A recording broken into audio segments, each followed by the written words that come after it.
Hello viewers, looking for a smart AI assistant? Meet O3 Mini, a fast and lightweight model from OpenAI. In this video, I will show you how to use it and explore its top features. Stay tuned. What is O3 Mini? O3 Mini is a small, fast, and cost-friendly AI model. It is great for quick replies and everyday tasks. Instant answers for chatting and tasks.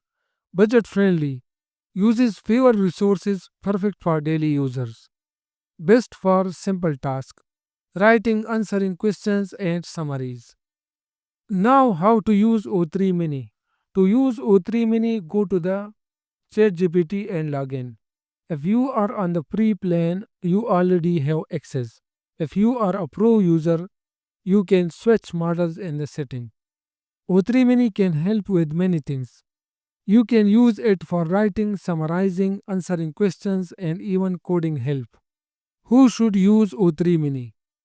Student for homework helps and research, writer for quick content ideas, developers for basic coding assistant, and everyone for fast answers for everyday queries. And that is how you use O3 Mini. What do you think? Comment below. Thanks for watching.